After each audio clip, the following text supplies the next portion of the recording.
Today I'm going to show you how to create a basic smoky eye. This is a beautiful warm smoky eye, perfect for this time of year. Everyone can try this out. It's very easy, so let's get started. As always, we're going to start off the look with some eyeshadow primer.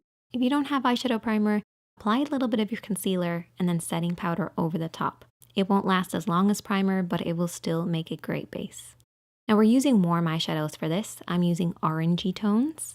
We have a light shade, which is about one shade lighter than my skin tone. We have our contour shade, which needs to be at least one shade darker than your skin tone. But for me, this is a lot darker than my skin because I want that smoky dark effect. And then we have a medium shade. So this is in between your light and your dark.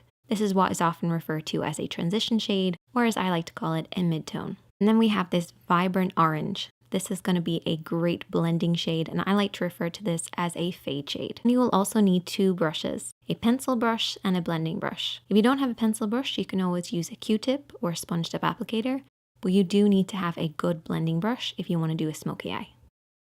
So we are going to start off with the medium shade, which is the mid-tone or transition shade. We're going to sweep this over the eye using our blending brush.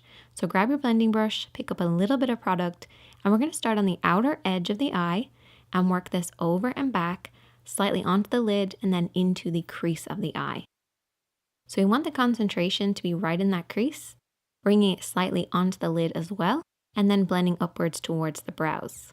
So pick up a little bit of product, build this up as you go, making sure that every time you press the brush onto the lid, you're starting on the outer edge. Anywhere you put your brush down first will give you the most amount of product. So you want to start on the outer edge and then blend in.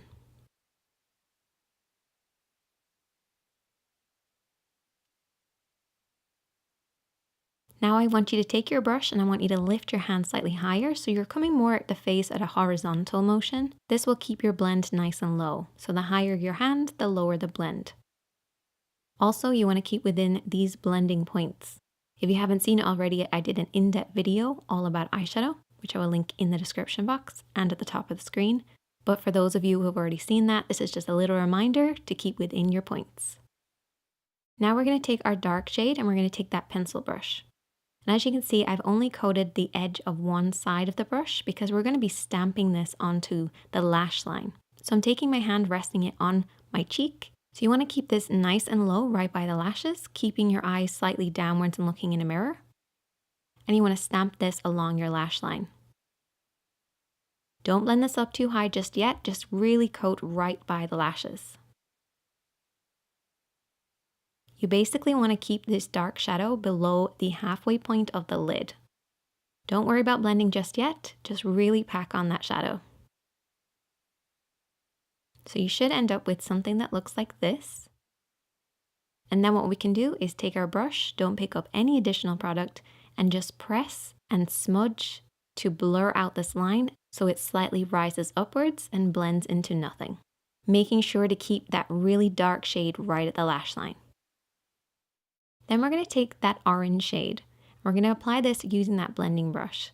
We're sweeping this right where the dark shade meets that mid-tone that we already applied. And what this will do is it will soften out everything and fade everything for you. That's why I like to refer to it as a fade shade.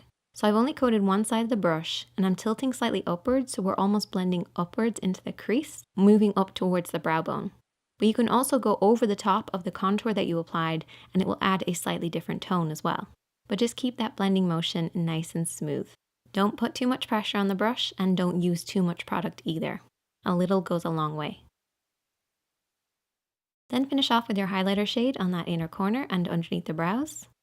And there you go, a classic warm smoky eye. If there's any other looks that you'd like me to show you guys how to create, definitely let me know.